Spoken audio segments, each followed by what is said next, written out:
نہ آسمان کا ہے، نہ تیری گرد فضائل ملی، نہ وہ پلٹا پرندہ فکر بشر کا ابھی اڑان پا ہے۔ حسین ذکر تیرا پھر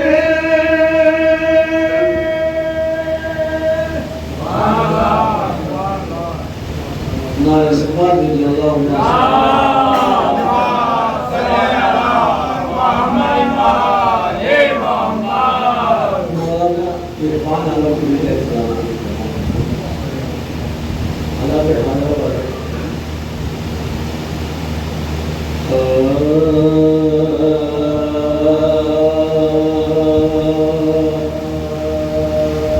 چاہتے ہو حق مرنا،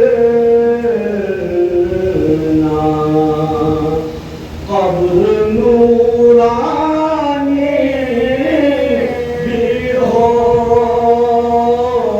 چاہتے ہو حق مرنا، قبر نورانی بھی ہو، چاہتے ہو حق مرنا، قبر نورانی بھی ہو، ساتھ میں عشق علی کے عشق ربانی بھی ہو، چاہتے ہو حق مرنا، قبر نورانی ہو۔ شعر دیکھیں، مرجعیت اس لیے کرتی ہے شیعت کا دفاع، مرجعیت اس لیے کرتی ہے شیعت کا دفاع، باغ ہو پھلدار تو پھر اس کی نگرانی بھی ہو، چاہتے حق مرنا، قبر نورانی بھی ہو، دشمنان دین کی نیندیں اڑانے کے لیے، دشمنان دین نیندیں اڑانے کے لیے، خامنائی ہو تو ایک قاسم سلیمان ہو، چاہتے ہو حق مرنا، قبر نورانی بھی ہو، تب کہیں جا کر مثالی فتح ہوتی ہے نصیب، تب کہیں جا کر مثالی فتح ہوتی ہے نصیب، ہاتھ میں ہتھیار ہو سجدے میں پیشہ ہو، چاہتے ہو حق مرنا، قبر نورانی بھی ہو۔ شعر دیکھیں، کر کے داعش کا صفایا، درس دنیا کو دیا، کہ داعش کا سب درس دنیا کو ظلم کے شعلے ہو تو تلوار کا پانی ہو چاہتے ہو پامر قبر نوران اور یہ بھی شعر بلائے حاضر نو کے نیزہ پر کٹے سر دے رہے ہیں یہ صدا نو کے نیزہ پر کٹے سر دے رہے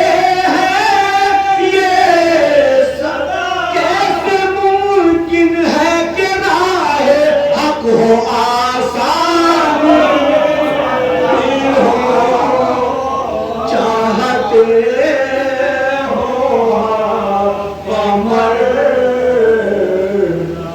قبر نوران اور آخری شعر سنا اس لیے ہر سال ہم جاتے ہیں سوئے کربلا اس لیے ہر سال جاتے ہیں سوئے کربلا تاکہ جنت روز محشر جان پہچان چاہتے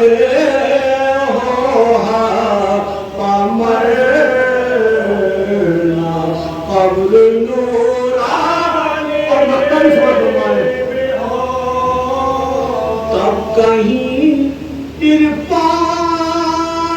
عرفان ملتا ہے لقب زندہ شہید تب کہیں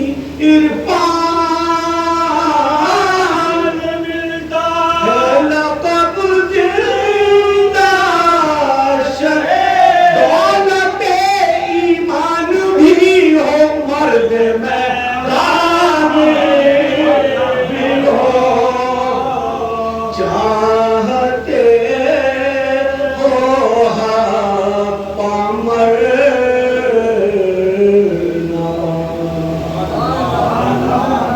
سورہ فاتحہ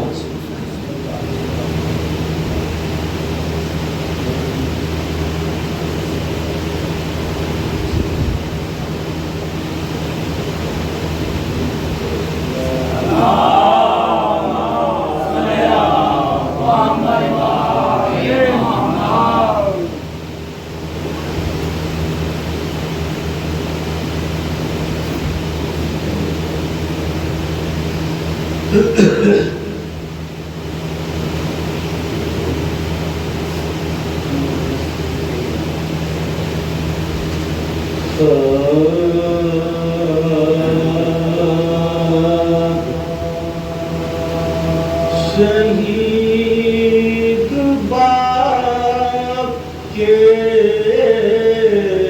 ہاتھوں پہ ہو گیا اصغر شہید باپ کے ہاتھوں پہ ہو گیا سپاہ شام کے نرغے میں کھو گیا تھا بھوکا پیاسا تڑپ کر ہی سو گیا زمین و عرش کی آنکھیں بھگو گیا طلب کرے گی جو مجھ سے رباب کیا دوں حسین سوچ رہے ہیں جواب کیا دوں حسین سوچ رہے ہیں جواب کیا دوں طلوع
تیر کھینچ لیا جو تھا حلق کے اندر سر کی آگ میں دل باپ کا بھی جلنے لگا گلے کے زخم سے اصغر کا خون ابلنے لگا گلے کے زخم سے اصغر کا خون ابلنے لگا ابلتے خون کو چلو میں بھر لیا قبول کر لے کوئی شہ نے یہ کہا زمین و عرش نے انکار کر دیا عجیب عالم غربت کا جو کٹا عجیب عالم غربت کا جو کٹا یہ بے کسی تھی کہ دل کو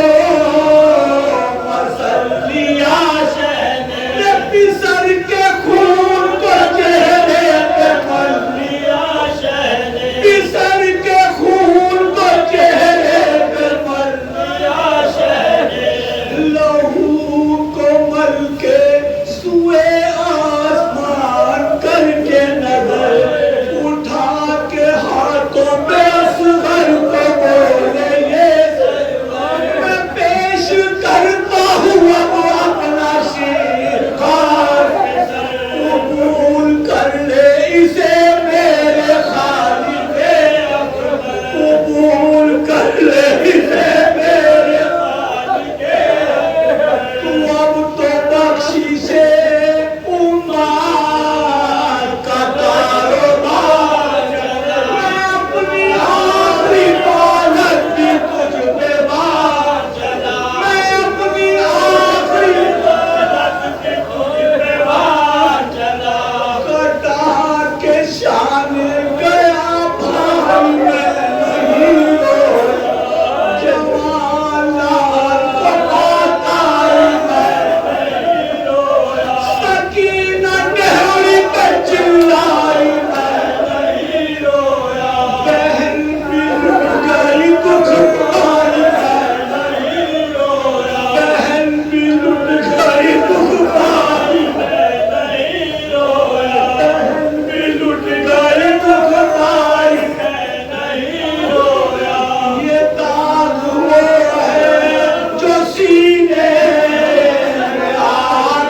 ایک مرتبہ دیکھیں گے جناب حضرت علی کے حوالے سے کہ کھیلتے کھیلتے اصغر کو خیال آیا ہے، کھیلتے کھیلتے اصغر کو خیال آیا ہے، باپ کے سامنے بیعت کا سوال آیا ہے، کھیلتے کھیلتے اصغر کو خیال آیا ہے، باپ کے سامنے بیعت کا سوال آیا ہے، 6 مہینے کے مجاہد کو جلال آیا ہے اور آستین الٹے ہوئے بالوں کا لال آیا ہے، 6 مہینے کے مجاہد کو جلال آیا ہے اور آستین الٹے ہوئے بالوں کا لال آیا ہے، اور تیز طوفان کبھی بند نہیں ہوتے ہیں اور حوصلے عمر کے پابند نہیں ہوتے ہیں، تیز طوفان کبھی بند نہیں ہوتے ہیں اور حوصلے عمر کے پابند نہیں ہوتے ہیں۔ ایک آواز بلند نعرہ صلوات اللہم صلی علی محمد و آل محمد۔ دیکھیے گا 2 مصرے لے کے جناب حضرت علی کے حوالے سے ڈاکٹر نیر جلال پوری صاحب کے کہ اصغر کا یہ مزار نہیں حد صبر ہے، اصغر کا یہ مزار نہیں حد صبر ہے، اور تلوار سے خودی ہے سپاہی کی قبر ہے، اصغر کا یہ مزار نہیں حد صبر ہے، تلوار سے خودی ہے سپاہی کی قبر ہے۔ اور پھر پاکستان سے آواز آئی 2 مصرے کہے کہ ستا مورخوں کو ہے تاریخ تنگ ہے، ستا مورخوں کو ہے تاریخ تنگ ہے، ننے سے ایک چراغ کی آندھی سے جنگ ہے، ننے سے ایک چراغ کی آندھی سے جنگ ہے، کہ ستا مورخوں کو ہے تاریخ تنگ ہے، ننے سے ایک چراغ کی آندھی سے جنگ ہے۔ آئیے بڑھئے تو محترم کے ساتھ ملتمس حجت الاسلام علی جناب مولانا سے شبی محمد صاحب خدمت میں کے ذمہ ممبر ہو کے استقبال بلند کرنا علیہ السلام۔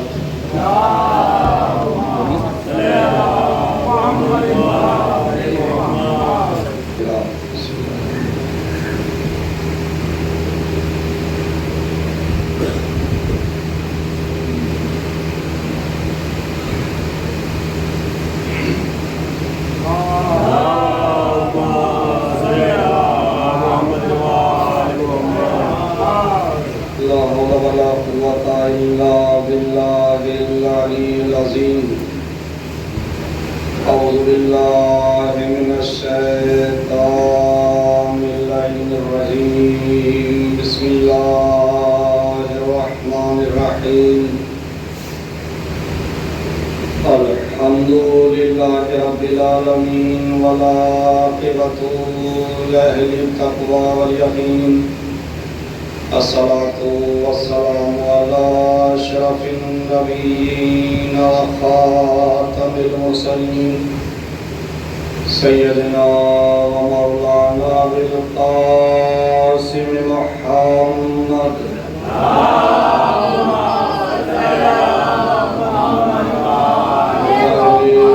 وآله الطيبين الطاهرين المعصومين المظلومين المنتخبين المنتجبين الذين أذهب الله عنهم الرجس وطهرهم تطهيرا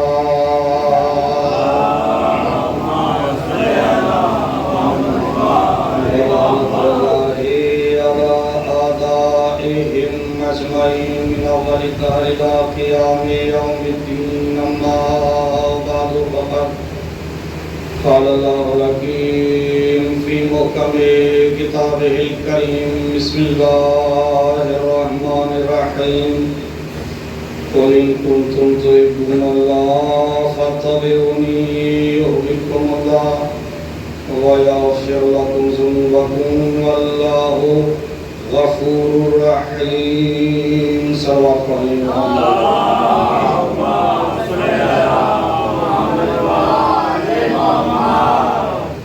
قرآن مجید کی جس آیت کریمہ کو میں نے آپ کے سامنے اس وقت تلاوت کیا ہے، اس آیت میں اللہ ارشاد فرما رہا ہے کہ میرے حبیب اپنی امت والوں سے کہہ دیجئے کہ اگر تم اللہ سے محبت کرنا چاہتے ہو تو میری اتباع کرو، اگر تم میری اتباع کرو گے تو اللہ تم سے محبت کرنے لگے گا۔ گویا خالق کائنات نے اپنے لیے اس کو محبت کا محور و مرکز ذات رسالت کو قرار دیا ہے، اور ہم شیعان علی بن ابی طالب نے بھی سنت الہی پر عمل کرتے ہوئے اپنے لیے اس کو محبت کا کعبہ بطول کے بابا کو بنایا ہے۔ ہم جس سے محبت کرتے ہیں پیغمبر کی وجہ سے کرتے ہیں، جس کو مانتے ہیں پیغمبر کی وجہ سے مانتے ہیں، جن کا اقرار کرتے ہیں پیغمبر کی وجہ سے کرتے ہیں، اور جن کا انکار کرتے ہیں پیغمبر کی وجہ سے کرتے ہیں۔ خدا کی قسم، اگر پیغمبر اکرم غدیر کے میدان میں علی کی ولایت کا اعلان نہ کرتے تو ہم کبھی کلمے میں علی ولی اللہ نہ پڑھتے، لیکن چونکہ انہوں نے منوایا ہے تو ہم مانتے ہیں۔ تو ہم اپنے سامنے فقط ذات رسالت کو معیار کرا جس کو وہ منواتے چلے جاتے ہیں ہم اس کو مانتے چلے جاتے ہیں، اور جس سے وہ انکار کرواتے چلے جاتے ہیں ہم اس سے انکار کرتے چلے جاتے ہیں۔ اس لیے کہ خلیفہ بنانا، امام بنانا اور جانشین رسول بنانا یہ اللہ کا کام ہے، صرف بتانا یہ پیغمبر کا کام ہے۔ اور ہم جذبات میں آ کر علی کو اولی الامر نہیں مانتے، ہم محض جذبات میں آ کر علی کو رسول کا خلیفہ بلا فصل نہیں مانتے۔ ہم مانتے اس لیے ہیں کہ چونکہ قرآن نے بتایا ہے کہ بعد پیغمبر اور رسول کا برحق خلیفہ اور اس امت کا ہادی برحق علی بن ابی طالب کا۔ میں آپ کو ایک منزل تھوڑا سا آگے لے کے جانا چاہ رہا ہوں۔ دیکھیے حضرت اشمعیل اللہ کے برگزیدہ نبی، ان کی قوم والوں نے ان سے درخواست کی، یا نبی اللہ ہم بغیر حاکم کی زندگی گزار رہے ہیں، لہذا آپ اللہ سے دعا کیجئے، درخواست کیجئے ہماری طرف سے کہ اللہ ہم پر ایک حاکم مقرر کر دے، کسی کو ہمارا حاکم منتخب کر دے۔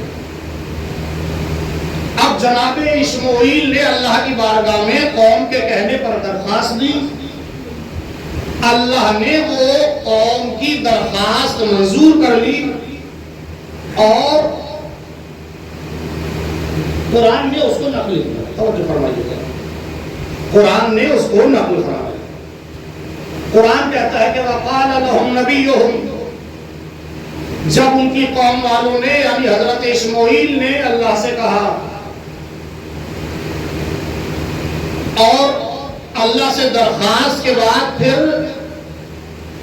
اپنی قوم سے کہا، نبی جب اللہ نے درخواست منظور کر لی تو نبی نے یہ کہا اس قوم کے کہ ان اللہ قد بعث لکم طالوت ملکا، کہ اللہ نے تمہاری درخواست منظور کر لی ہے اور اللہ نے طالوت کو تم پر حاکم مقرر کیا ہے۔ جب حضرت طالوت کا نام آیا تو قوم اعتراض کرنے لگی، بول اٹھی، اور وہ قالو یہ کہنے لگے ان یکون لہ الملک علینا ونحن احق بالملک منہ ولم یؤت سعۃ من المال، کہنے لگے کہ کیا یہ طالوت ہم پر حاکم بنے گا جبکہ اس سے زیادہ تو ہم خود حق حکومت رکھتے ہیں؟ کیا اس لیے کہ اس بیچارے کے پاس تو مال ہی نہیں ہے؟ توجہ فرمائیے گا، اس کے پاس تو مال ہی نہیں ہے، مال دنیا ہی نہیں ہے، تو پھر یہ ہم پر کیسے حکومت کرے گا؟ اب جب یہ قوم نے اعتراض کیا تو اب اللہ نے حکم نازل فرمایا، تیور بدل کے اللہ نے حکم نازل فرمایا۔ اللہ نے فرمایا کہ میرے نبی ان قوم والوں سے کہہ دیجئے کہ ان اللہ اصطفاہ زادہ وبسطۃ فی العلم والجسم، جو قرآن کی آیت ہے۔ اللہ کہتا ہے کہ میرے نبی اپنی قوم سے کہہ دیجئے کہ جو اللہ کا نمائندہ ہوتا ہے، جو اللہ کا خلیفہ ہوتا ہے، جو نمائندہ الہی ہوتا ہے، اس کے لیے نہ مال دنیا کی شرط ہے، نہ دولت کی شرط ہے، نہ پیسے کی شرط ہے، کاہے کی شرط ہے؟ اللہ نے 4 خصوصیتیں بیان فرمائی اس آیت میں۔ الہی حکومت الہیہ کے نمائندے کی اللہ نے 4 صفتیں بیان کی کہ جس کے اندر یہ 4 صفتیں ہوں گی وہ حکومت الہیہ کا نمائندہ ہوگا۔ اللہ کہتا مال دنیا اس کا معیار نہیں حکومت الہیہ کے نمائندے کا، بلکہ اس میں 4 خصوصیات کا ہونا ضروری ہے۔ اللہ نے 4 خصوصیات کی بنیاد پر طالوت کو حاکم مقرر کیا۔ کون کون سی ہے؟ اللہ نے کہا ان اللہ اصطفاہ علیکم، توجہ، پہلی خصوصیت اس طالوت کی یہ ہے کہ اسے میں نے منتخب کیا ہے۔ تو حکومت الہیہ کے نمائندے کی پہلی خصوصیت یہ ہے کہ اسے اللہ منتخب کرے، اس کا انتخاب جو ہے وہ اللہ کرے۔ اب دوسری خصوصیت کیا ہے؟ دوسری خصوصیت نمائندہ الہی کی یہ ہے کہ چونکہ اللہ نے اسے منتخب کیا ہے، اور جس کو اللہ منتخب کرتا ہے، جسے اللہ چنتا ہے، چونکہ اللہ بے عیب ہے، لہذا اس کا چنا ہوا بھی بے عیب ہوگا۔ لہذا طالوت کی دوسری خصوصیت یہ ہے کہ یہ معصوم ہے، یہ دوسری شرط قرار ہے۔ تیسری شرط کیا ہے؟ وَزَادَهُ بَسْطَةً فِي الْعِلْمِ، حکومت الہیہ کے نمائندے کی ایک تیسری خصوصیت یہ ہے کہ وہ اپنے زمانے کے تمام علماء سے علم میں افضل ہو، یہ تیسری خصوصیت۔ چوتھی خصوصیت والجسم، اللہ کا نمائندہ وہ ہوگا کہ جو اپنے زمانے میں شجاعت کے اعتبار سے، بہادری کے اعتبار سے اپنے زمانے کے تمام لوگوں سے افضل اور اعلیٰ ہو۔ تو اللہ نے جو الہی نمائندہ ہے اس کے لیے اللہ نے 4 خصوصیتوں کا ذکر کیا کہ اس کا انتخاب اللہ کرتا ہے، وہ معصوم ہوتا ہے، وہ شجاعت کے اعتبار سے سب سے افضل ہوتا ہے، وہ علم کے اعتبار سے سب سے افضل ہوتا ہے۔ خدا کی قسم ہم نے بعد پیغمبر علی ابن ابی طالب کو اولی الامر مانا ہے، اس لیے کہ سوائے علی کے یہ 4 صفتیں ہمیں کہیں نظر نہیں آتی، کہیں نہیں نظر آتی علی کے علاوہ۔ یہ 4 صفتیں علی میں نظر آتی ہے فقط۔ علی کو اللہ نے چنا ہے، توجہ، علی کی عصمت قرآن سے بھی ثابت ہے، اور میں علی کے علم پر بھی بات کروں گا آپ کے سامنے، میں علی کی شجاعت پہ بھی آپ کے سامنے بات کروں گا۔ یہ 4 خصوصیتیں آپ دیکھتے جائیے، مولا علی میں 4 خصوصیتیں یہ پائی جاتی ہیں۔ سب سے پہلی خصوصیت الہی نمائندے کی کیا ہے؟ پہلی خصوصیت کہ اسے اللہ منتخب، اس کے بارے میں نص موجود ہوتی ہے۔ اب بعد پیغمبر ہم نے علی کو مانا ہے اپنا اولی الامر، تو اب آپ غور کیجئے کہ علی کے بارے میں میں 2 آیتیں آپ کو قرآن مجید سے سنا جو نص کے بارے میں نص موجود ہے مولا علی کے سلسلے میں قرآن مجید کی۔ پہلی آیت اللہ نے ارشاد فرمایا یا ایھا الذین آمنوا اطیعوا اللہ واطیعوا الرسول واولی الامر منکم، خطاب صاحبان ایمان سے کہ اے ایمان لانے والو، اطاعت کرو اللہ کی، اس سے رسول کی اطاعت کرو اور اولی الامر کی اطاعت کرو۔ توجہ کیجئے گا، کتنی اطاعتیں کرو؟ 3 اطاعتیں، اللہ کی اطاعت کرو، اس کے رسول کی اطاعت کرو، اور کس کی اطاعت کرو؟ اولی الامر کی اطاعت کرو۔ دیکھیں خطاب ہے صاحبان ایمان سے. اب اس آیت کی تفسیر میں آپ جائیے, اس کی روایت آپ دیکھیے. میں سنی اور شیعہ کی تفسیروں کی ذمہ داری سے کہہ رہا ہوں کہ جب پیغمبر سے پوچھا گیا کہ یا رسول اللہ یہ بتائیے اولی الامر ہے کون, تو نبی نے فرمایا کہ ان میں پہلا علی ہے اور آخری حجت مہدی ہے. میں دلیل آپ کو دینا چاہ رہا ہوں, اگر آپ کہیں بات کریں تو آپ بات سمجھا سکیں اور کسی کے سامنے اپنی دلیل پیش کر سکیں. میں ایسی گفتگو آپ کے سامنے کرنا چاہ رہا ہوں. تو اطاعت کس کی کرنی ہے؟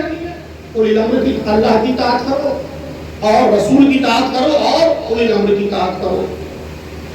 دیکھیے خدا کی قسم کھا کے کہتا ہوں, میرا چیلنج ہے ممبر سے کہ پیغمبر کے بعد ساری دنیا جسے اپنا پیشوا مانتی ہے, یہ میرا چیلنج ہے کہ کوئی بھی امتی اپنے پیشوا کی عصمت کا قائل نہیں. بات تھوڑی سی مشکل ہے مگر میں آسان کروں گا. عصمت کا کوئی قائل نہیں, یہ فقط ایک فرقہ مکتب تشیع ہے کہ جو اپنے ہر معصوم کی عصمت کا قائل ہے. اس لیے کہ رسول نے فرمایا کہ یہ 12 ہے اولی الامر. اللہ نے ان کی اطاعت کا حکم دیا قرآن میں کہ ان کی اطاعت کرو اولی الامر کی, اور دوسرے مقام پر اللہ نے سورہ دہر میں ارشاد فرمایا کہ وَلَا تُطِعْ مِنْهُمْ عَاصِمًا أَوْ كَفُورًا, کہ یاد رکھو خبردار کبھی کسی گنہگار کی پیروی نہ کرنا, کبھی کسی گنہگار کی اطاعت نہ کرنا. اور یہاں اللہ کہہ رہا ہے کہ اولی الامر کی اطاعت کرو اور رسول کے بعد اولی الامر کی اطاعت کرنی ہے. نبی نے کیا فرمایا؟ تو اللہ کسی گنہگار کی اطاعت کا حکم نہیں دیتا. نبی نے فرمایا کہ اولی الامر پہلا علی ہے آخری مہدی ہے. اس کا مطلب یہ ہے کہ یہ 12 کے 12 اولی الامر ہیں, ان کی اطاعت کرنی. یا ایھا الذین آمنوا اطیعوا اللہ واطیعوا الرسول واولی الامر منکم. اے ایمان لانے والوں, ایمان والوں سے خطاب ہے, اے ایمان لانے والوں اللہ کی اطاعت کرو اور اس کے رسول کی اطاعت کرو اور صاحبان امر کی اطاعت کرو. دیکھیں خطاب تھا صاحبان ایمان سے, لہذا ہم چونکہ اپنے آپ کو مومن سمجھتے ہیں لہذا ہم نے اپنے کلمے میں تینوں ولایتوں کا اقرار کیا. توجہ, ہم نے تینوں اطاعتوں کا ہم نے اپنے کلمے میں اقرار کیا. اللہ نے ایمان والوں سے کہا تھا لہذا ہم نے اقرار کیا. اللہ نے کہا اطیعوا اللہ, ہم نے کہا لا الہ الا اللہ. قرآن نے کہا واطیعوا الرسول, ہم نے کہا محمد رسول اللہ. اب اگر قرآن کی آیت یہی اٹھاتی تو ہمارا کلمہ بھی یہی اٹھاتا, لیکن قرآن کی آیت میں آگے تک نے کہا اولی الامر منکم, ہم نے بعد پیغمبر اولی الامر علی کو مانا ہے لہذا کلمے میں کہا علی ولی اللہ.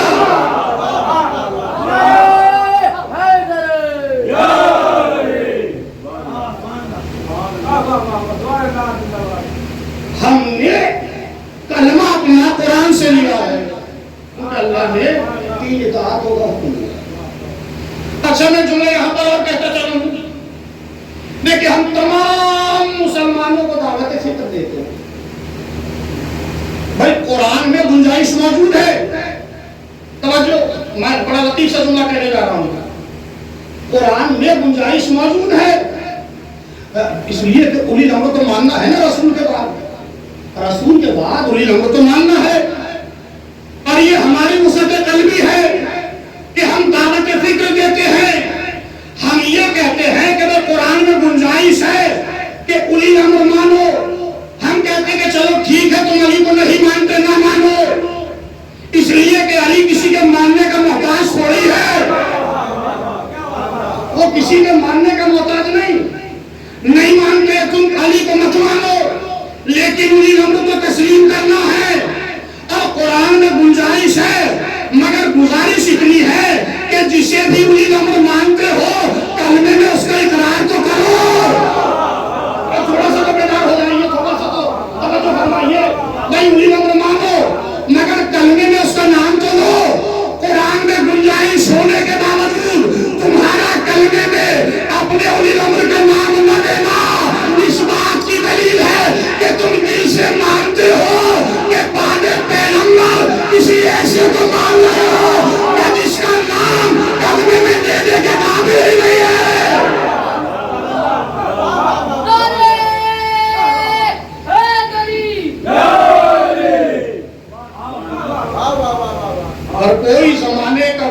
ہو نہیں سکتا، ہر کوئی زمانے کا ولی ہو نہیں سکتا، اور مظہر اوصاف جلی ہو نہیں سکتا، اور مت کون اسے عقل کے میزان میں واعظ جو عقل میں آ جائے علی ہو نہیں سکتا، مت کون اسے عقل کے میزان میں واعظ جو عقل میں آ جائے علی ہو نہیں سکتا۔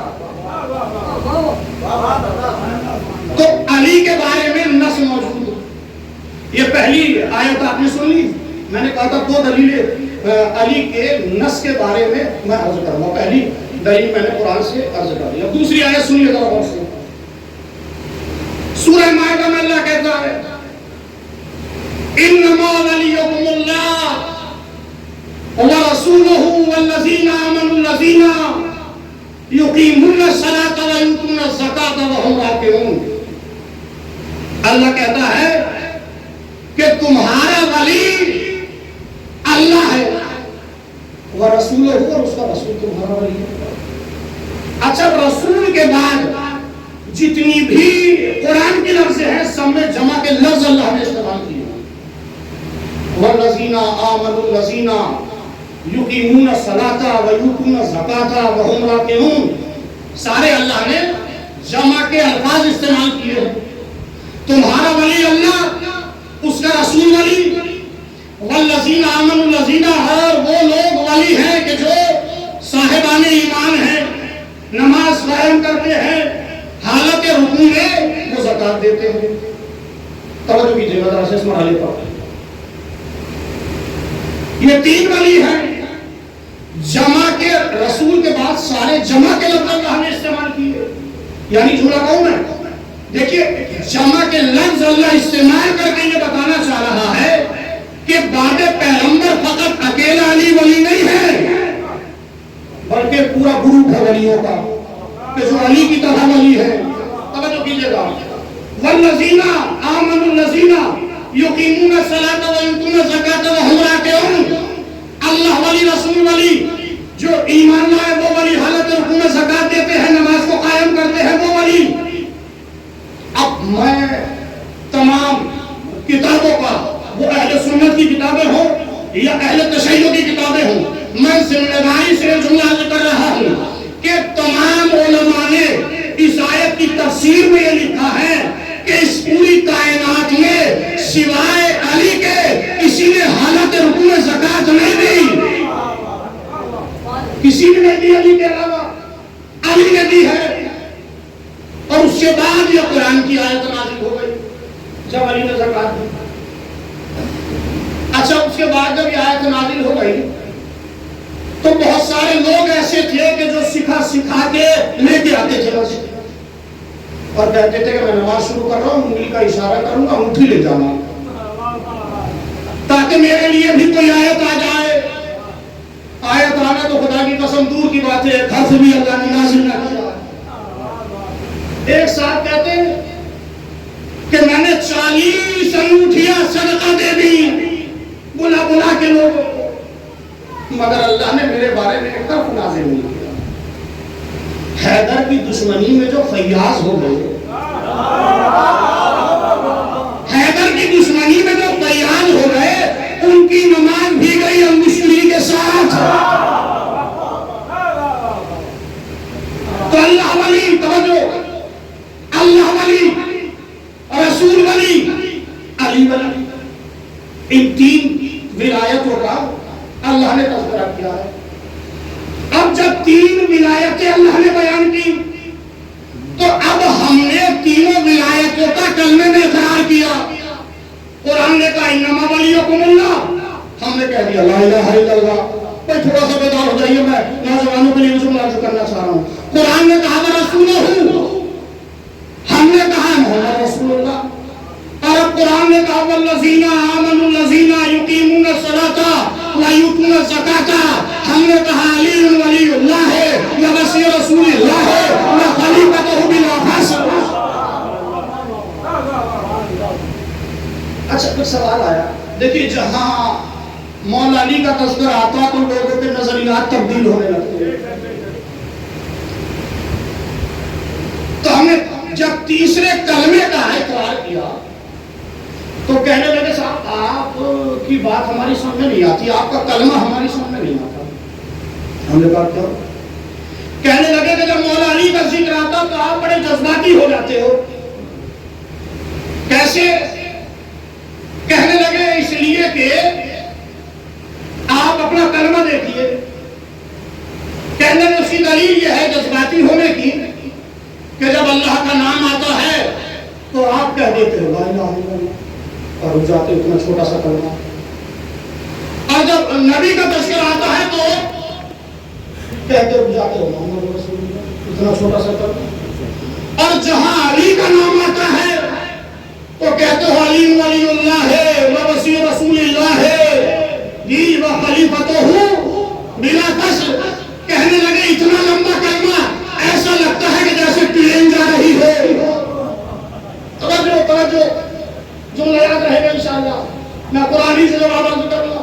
اتنا لمبا کلمہ کہ جیسے ٹرین چل رہی ہو.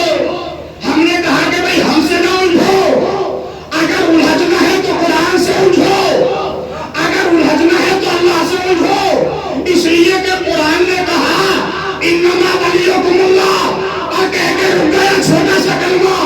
اور جب رسول کی باری آئی تو کہا میں رسول ہوں اتنا چھوٹا سا کلمہ. لیکن جب علی کی باری آئی تو اللہ نے کہا والذین آمنوا الذین یقیمون الصلاۃ ویؤتون الزکاۃ وهم راکعون. ہم نے کہا بھیا ہم سے نہ الجھو، اگر لڑنا ہے تو اللہ سے لڑو کہ اس نے علی کے بارے میں ٹرین کیوں چلائی ہے.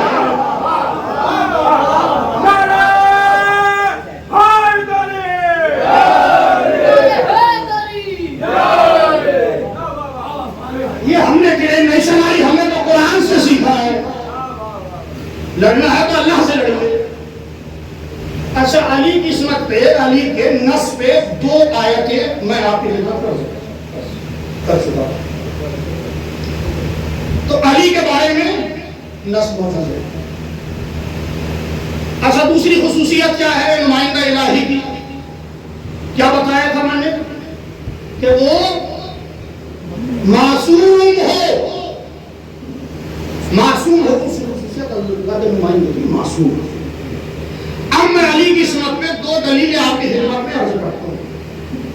ایک دلیل قرآن مجید سے دوں گا میں اور ایک دلیل میں آپ کو عقلی دلیل دوں گا. توجہ کیجیے، بہت طویل گفتگو نہیں ہوگی انشاءاللہ، مختصر کرنے کی کوشش کر رہا ہوں.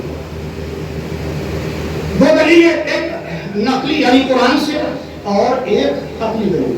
قرآن سے دلیل سن لیجیے. پہلے علی کے معصوم ہونے پر کون ایسا جسے آیت یاد نہیں ہے؟ اللہ کہتا ہے انما یرید اللہ لیذھب عنکم الرجس اہل البیت ویطہرکم تطہیرا. اللہم صل علی محمد.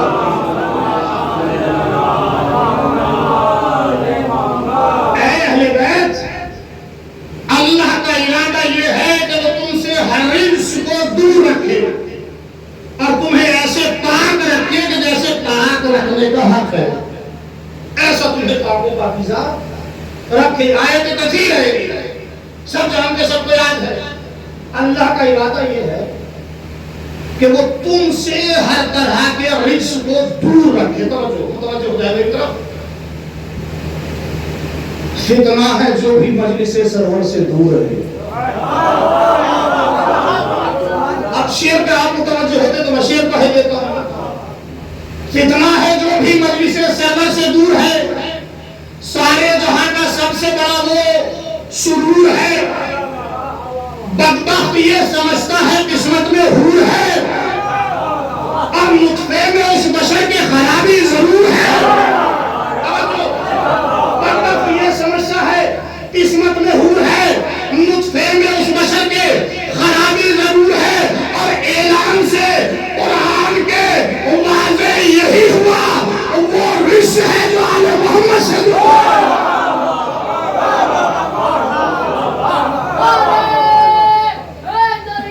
یا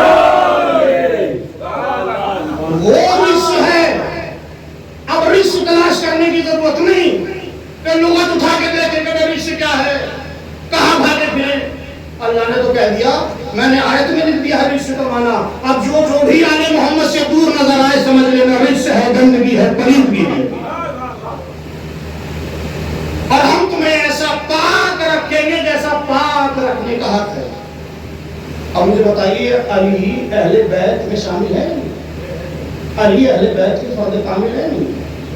علی اہل بیت ہے, توجہ, علی اہل بیت میں شامل ہے. اچھا اگر کوئی انکار کرے کہ بھئی علی اہل بیت نہیں ہے, تو میں اپنے بھائیوں کی برادران سنت کی کتاب المحاسن سے ایک جملہ عرض کیے دیتا ہوں. اس میں روایت ہے, اچھا راوی کا نام سن لیجئے پہلے. راوی کا نام ہے حضرت عبداللہ ابن عمر رضی اللہ تعالیٰ عنہ. ان سے روایت سائل آئے اور آنے کے بعد کہنے لگا کہ عبداللہ آپ یہ بتائیے کہ آپ کے نزدیک, آپ کی نظر میں اصحاب محمد میں سے کون کون صحابی افضل ہیں؟ توجہ فرمائیے گا, میں ایک ایک بندے کی توجہ چاہ رہا ہوں. اس کے سوال کیا ہے, آپ یہ بتائیے کہ آپ کے نزدیک اصحاب محمد میں سے کون کون صحابی افضل ہے؟ تو انہوں نے جواب دیا, المحاسن سے میں روایت نقل کر رہا ہوں, انہوں نے جواب دیا کہ اصحاب محمد میں سے میرے نزدیک جو افضل صحابی ہے, یہ ان کی روایت بیان کر رہا ہوں میں, جو میرے نزدیک افضل صحابی ہے وہ کہتے ہیں ابو بکر صدیق رضی اللہ تعالیٰ عنہ, عمر رضی اللہ تعالیٰ عنہ, عثمان رضی اللہ تعالیٰ عنہ, عبد الرحمن ابن عوف رضی اللہ تعالیٰ عنہ.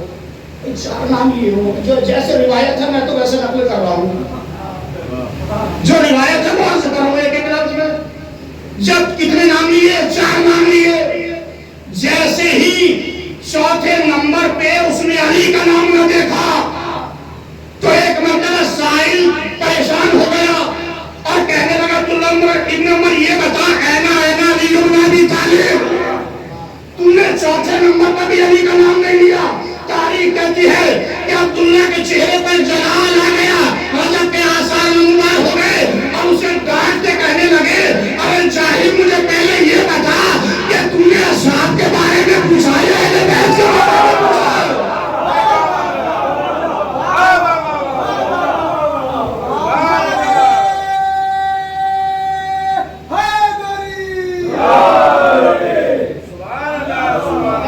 علی کو سامنے تلاش کرتا, علی تو اہل بیت رسول میں شامل ہے, تم نے اصحاب کے بارے میں پوچھا تھا تو میں نے بتا دیا, مگر علی کو سامنے تلاش نہ کرو. تو علی کون ہے؟ اہل بیت رسول میں شامل. اور قرآن نے کیا کہا کہ اہل بیت سے رجس رہے گا دور, جس سے رجس دور ہو وہ ہوتا ہے معصوم. ثابت ہو گئی علی کی عصمت قرآن سے, ایک دلیل مل گئی نا. آیت تطہیر نے بتا دیا کہ علی جو ہے وہ معصوم, یہ ہو گئی قرآن سے دلیل. اب اگلی دلیل, میں اگلی دلیل دیتا ہوں آپ کو. دیکھیے کسی بھی چیز کی طہارت کو ثابت کرنے کے تین طریقے ہیں, توجہ فرمائیے, انشاءاللہ بات آپ کو یاد رہے گا. کسی بھی چیز کی, اور یہ میں جو عرض کر رہا ہوں نا, یہ فقط فقہ جعفری کا مسئلہ نہیں, 73 فرقوں کے علماء کے یہاں متفق فیصلہ ہے جو میں عرض کر رہا ہوں کہ کسی بھی چیز کی طہارت تین طریقوں سے ثابت ہوتی ہے. کیا ہے طریقے؟ پہلا طریقہ یہ ہے کہ اگر مال کا مالک کہہ دے, چیز کا مالک کہہ دے کہ یہ پاک ہے تو پاک مان لو. توجہ ہو گئی آپ کو؟ پہلا طریقہ. دوسرا طریقہ, اگر دو عادل عالم گواہی دے دے کہ یہ چیز پاک ہے تو وہ پاک ہے. تیسرا طریقہ کہ انسان طہارت اپنی آنکھوں سے دیکھ لے تو وہ چیز پاک ہے. بھئی یہ تصویر میرے ہاتھ میں, میں کہہ دوں کہ یہ پاک ہے, پاک ہے. توجہ, دو عادل عالم گواہی دے دے کہ یہ پاک ہے تو پاک ہے. اگر انسان طہارت اپنی نگاہوں سے دیکھ لے تو وہ پاک ہے. تو یہ تین طریقوں سے کسی بھی شے کی طہارت ثابت ہوتی ہے. توجہ کیجیے گا. اچھا یہ تو میں نے آسان لفظوں میں عرض کر دیا, لیکن فقہی اصطلاح بھی میں اسی عرض کیے دیتا ہوں. کہ فقہی اصطلاح میں ان کا نام کیا ہے؟ ایک کا نام ہے صاحب یت کا قول، ایک بینہ شریعہ، اور تیسری کا نام ہے علم وجدانی۔ ایک بار اور سن لیجیے، کسی بھی شے کی طہارت کو ثابت کرنے کے 3 طریقے ہیں۔ مالک کہے پاک ہے تو پاک مان لو، 2 عادل عالم گواہی دے دے تو پاک ہے، پاک مان لو، اگر نگاہوں سے اپنی طہارت دیکھ لو تو پاک مان لو۔ اب علی کی طہارت بھی 3 طریقوں سے ثابت ہے۔ توجہ، علی کی طہارت 3 طریقوں سے ثابت ہے۔ علی کے مالک نے کہا انما یرید اللہ،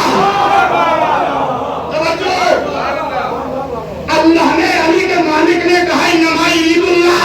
اب مالک کی گواہی سامنے آ گئی نا، اللہ کی گواہی سامنے آ گئی، وہ مالک ہے، اس نے کہا کہ علی پاک ہے۔ دوسرا طریقہ کیا تھا؟ اگر 2 عادل عالم گواہی دے دے تو پاک مان لو۔ میں یہی وجہ ہے کہ جبرائیل آیت کے کثیر لائے تھے، محمد نے پڑھ کے سنائی تھی۔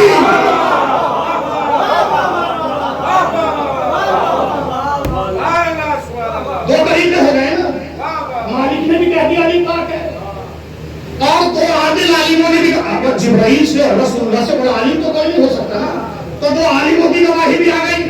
اب تیسرا طریقہ کیا تھا کہ اگر انسان اپنی آنکھوں سے طہارت دیکھ لے تو اس چیز کو پاک مان لو۔ میں خدا کی قسم، اللہ نے علی کی طہارت ساری دنیا کو نگاہوں سے دکھائی اور یہ فرمایا کہ جاہلوں یاد رکھنا، اگر علی پاک نہ ہوتا تو کبھی کعبے میں پیدا نہ ہوتا۔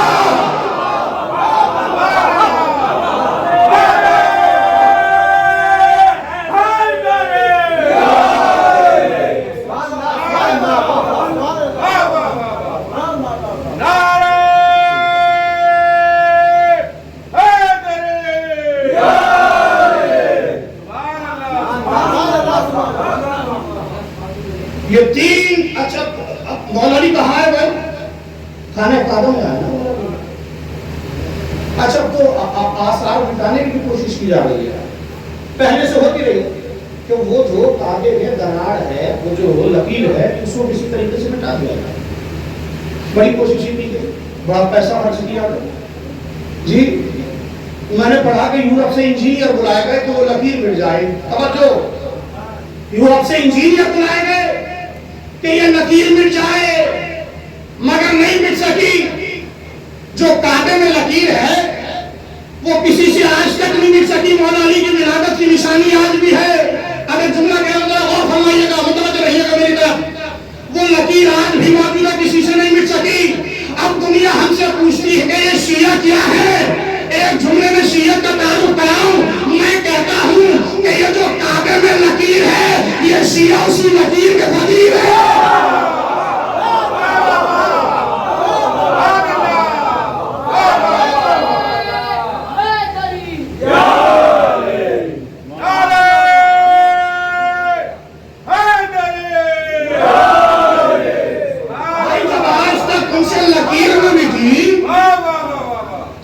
کو کیا ملتا ہو؟ اچھا جانے والے بتاتے جو حج پہ گئے کہا کہ ہم جب جاتے تو کبھی کبھی ایسا ہوتا کہ کسی مقام پہ لکھ دیا جاتا ہے باہر، بس گفتگو اختتام مراحل سے قریب ہوئے، اور کبھی کبھی مقام پہ باہر لکھ دیا جاتا ہے کہ یہ مقام ولادت علی ہے۔ کیوں؟ الگ کیوں لکھا جاتا؟ تاکہ حاجیوں کو باور کرایا جائے کہ علی کعبے میں پیدا نہیں ہوئے تھے بلکہ فلاں مکان میں پیدا ہوئے تھے۔ یہ چھپانے کی حاجیوں سے کوشش کی جاتی ہے کہ علی جو ہے وہ فلاں جگہ پیدا ہوئے تھے، خانہ کعبہ میں پیدا نہیں ہوئے تھے۔ اچھا اس کا جواب ہمارے برادران اہل سنت کے عالم نے دیا ہے۔ توجہ، ایک برادران سنت کے عالم نے خود اس کا جواب دیا۔ دہلی میں جشن مولود کعبہ ہو رہا تھا، عالمی سطح پر منایا جا رہا تھا دہلی میں جشن مولود کعبہ۔ اچھا اس میں بہت سارے جو ہے علماء مذہب کے ہوتے بلائے گئے، اور پاکستان سے علامہ کوثر نیازی اس میں تشریف لائے تھے، اور ہمارے ہندوستان سے ڈاکٹر کلب صابر صاحب اس میں تشریف فرما تھے، اور دیگر آپ شاید اس کو نیٹ پہ موجود ہو تو اس کو دیکھ سکتے ہیں۔ جب علامہ کوثر نیازی صاحب کی باری آئی تو وہ جو اسٹیج سیکریٹری تھا، منتظم تو ہوں، جو منتظم تھا، ناظم تھا محفل کا، تو وہ کہنے لگا کہ اب آپ کے سامنے علامہ کوثر نیازی صاحب تشریف لائیں گے اور مولا علی کی ذات پر روشنی ڈالیں گے. توجہ فرمائیے گا، جملہ سنیے گا ان کا، کہ وہ آئیں گے اور آپ کے سامنے مولا علی کی ذات پر وہ روشنی ڈالیں گے. علامہ کوثر نیازی پہنچے اسٹیج پہ اور سب سے پہلے جملہ انہوں نے یہ کہا کہ بھائی ابھی آپ نے اعلان سنا ہے، یہ منتظم صاحب کہہ رہے ہیں کہ علامہ کوثر نیازی مولا علی کی ذات پر روشنی ڈالیں گے. تو وہ کہتے ہیں میں یہ کہتا ہوں کہ انہیں آج تک یہ سمجھ میں نہیں آیا کہ روشنی وہاں ڈالی جاتی ہے جہاں پہلے اندھیرا ہو.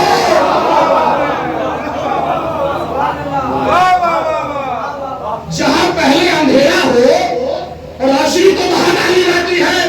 کہتے ہیں کہ جو پہلے ہی سے نور علی نور ہو، اور اس کی ذات پر میرے جیسا جاہل آدمی کیا روشنی ڈالے گا. اچھا یہ ہوا واقعہ، اس میں جتنے بھی مقرر آ رہے تھے تو ایک بات پہ زیادہ زور دے رہے تھے، اسی بات پہ کہ مولا علی کعبے میں نہیں آئے، کعبے میں پیدا نہیں ہوئے. تو ان میں تھے ایک مولانا حسن نظامی، برابر ہے سنت سے. جب ان کی باری آئی وہ سنتے رہے سب کو. جب ان کی باری آئی تو وہ کھڑے ہو کے کہنے لگے کہ بھئی آج اس بات کو بہت زیادہ زور دیا جا رہا ہے کہ علی کعبے میں نہیں آئے تھے بلکہ فلاں مکان میں پیدا ہوئے تھے. کسی نے لکھا کہ علی فلاں محلے میں پیدا ہوئے تھے. تو وہ یہ کہتے ہیں کہ مجھے سارے علماء اس بات کا جواب دیجئے کہ علی پیدا بھی ہوئے تھے یا نہیں ہوئے تھے. توجہ کے نام ہونے سنیے گا، علی پیدا بھی ہوئے تھے نہیں ہوئے تھے. تو انہوں نے کہا کہ بھئی علی تو پیدا ہوئے تھے. تو وہ کہنے لگے کہ بس تم فیصلہ کر کے ہمیں یہ بتا دو کہ علی کہاں پیدا ہوئے تھے، اسی کو ہم اپنا کعبہ بنا لیں گے.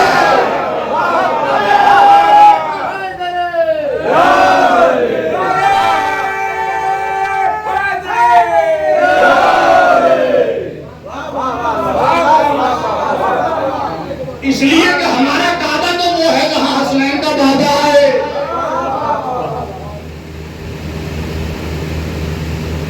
اب یہ دو دلیل میں نے ذکر کی، تیسری اور چوتھی دلیل ایک جملے میں اور میں مسائل پڑھتا ہوں.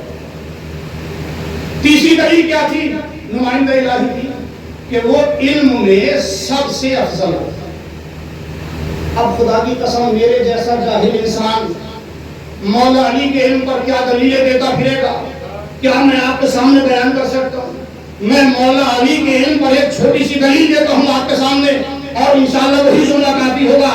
میں یہ کہتا ہوں کہ مولا علی کے علم پر سب سے بڑی دلیل یہ ہے کہ اپنے پرائے دشمن محبت کرنے والے بڑی سے بڑی کتاب سے لے کے چھوٹی سے چھوٹی کتاب میں مجھے یہ جملہ دکھا دے کہ علی سے سوال کیا گیا ہو علی نے جواب نہ دیا ہو. کبھی مولا علی نے لا استعمال کیا ہو کہ میں اس کے بارے میں نہیں جانتا، مجھے اس سوال کا جواب نہیں آتا. اور خدا کی قسم جب مولا علی جواب دیتے تھے لوگوں کو حیرانی ہوتی تھی.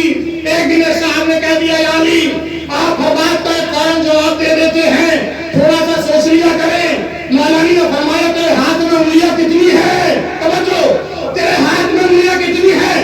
کہنے لگا کہ علی 5. فرمایا سوچا کیوں نہیں؟ کہنے لگا یا علی اس میں سوچنے کی بات کیا ہے، یہ تو میرے ہاتھ میں ہر وقت میرے نگاہوں کے سامنے رہتی ہے.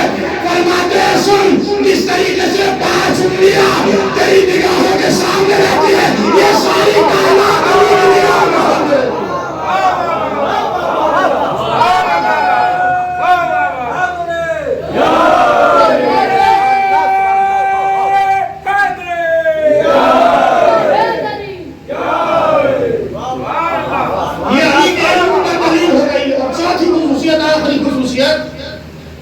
نمائندہ الہی کی کہ وہ شجاعت کے اعتبار سے اپنے زمانے کے تمام لوگوں سے افضل ہوتا. جو ایک جملہ کہہ رہا ہوں، دیکھیے مولا علی کی شجاعت پر بس اتنی سی دلیل کافی ہے کہ آج 1400 سال گزرنے کے بعد بھی جب کوئی بہادر، کوئی شجاع، کوئی پہلوان میدان میں اترتا ہے تو پہلے علی کا نام لے کر اترتا ہے۔ آج بھی اصل جب ہمارے ہندوستان میں انگریزوں کی حکومت تھی تو آپ جانتے ہیں کہ انگریزوں کو نیزے بازی کا بڑا شوق تھا۔ تو ایک دن ایک انگریز سربراہی میں وہ گھوڑا دوڑانے کا مقابلہ ہو رہا تھا۔ تو وہ جو مقابلہ ہو رہا تھا، میں علی کی شجاعت پہ دلیل دینا چاہوں گا، غور کیجیے گا، علی کی شجاعت پہ دلیل ہے۔ جب مقابلہ ہو رہا تھا تو اس میں ایک مسلمان بھی گھوڑا دوڑا رہا تھا اور وہ ساتھ ساتھ ایک نعرہ لگا رہا تھا، گھوڑا دوڑاتا جاتا تھا، نعرہ لگاتا جاتا تھا، حق باہو، یہ نعرہ لگا رہا تھا، حق باہو۔ اچھا انگریز نے سنا کس کے نام کا نعرہ لگا رہا، تو اس نے اپنے مسلمان ساتھی سے پوچھا کہ بتاؤ یہ مسلمان جو ہے کس کا نعرہ لگا رہا ہے؟ وہ کہتا ہے کہ جناب بات یہ ہے کہ اس کا ایک پیر و مرشد ہے جس کا نام ہے حق باہو، یہ اس کے نام کا نعرہ لگا رہا ہے۔ اب اس انگریز کی تاریخ کے سلام پہ نظر تھی، اس نے کہا کہ اس مسلمان کو بلاؤ۔ اس نے مسلمان کو بلایا، اپنے پاس بٹھایا اور بٹھانے کے بعد کہنے لگا بھائی اگر تجھے اپنے پیر و مرشد کا نام لینا ہے تو گھر میں چولہے پہ بیٹھ کے دینا، میدان کی زینت کا نام علی ہے۔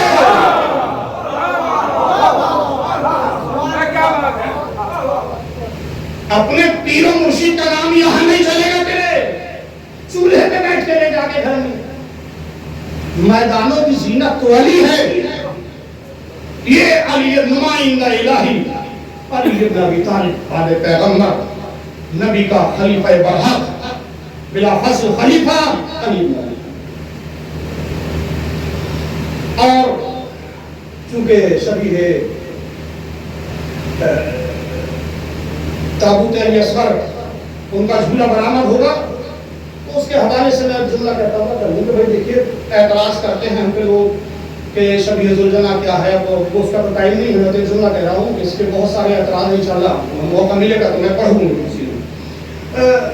ذوالجناح کیوں نکال لیا، تابوت کیوں نکال لیا، تعزیہ کیوں نکال لیا، میں ایک چھوٹا سا جملہ کہہ کے اور میں مسائل پڑھ رہا ہوں۔ اور آپ کو یاد ہے کہ ایک شخص پیغمبر کی خدمت میں آئے اور اس نے آنے کے بعد کہا کہ یا رسول اللہ میں نے ایک منت مانی تھی، وہ منت میری پوری ہوئی، اور میں نے یہ منت مانی تھی کہ جب یہ میرا کام ہو جائے گا تو میں حور العین کی پیشانی پر بوسہ دوں گا اور جنت کی دہلیز کو چوموں گا۔ توجہ فرمائیے، وہ جنت کی دہلیز کو میں بوسہ دوں گا اور حور العین کی پیشانی پر میں بوسہ دوں گا۔ میں نے منت مانی تھی، یا رسول اللہ میری منت پوری ہو گئی، اب میں کیا کروں؟ جنت کی دہلیز کا بوسہ کیسے دوں اور میں حور العین کی پیشانی کا بوسہ کیسے دوں؟ نبی نے فرمایا کہ گھر جا اور جانے کے بعد اپنی ماں کے قدم چومے، باپ کی پیشانی چومے، تیری منت پوری ہو جائے گی۔ خدا کی قسم اللہ نے تمہارے گھروں میں چلتی پھرتی جنت رکھی ہوئی ہے، جنت تلاش کرنے کی کہیں ضرورت نہیں، گھر میں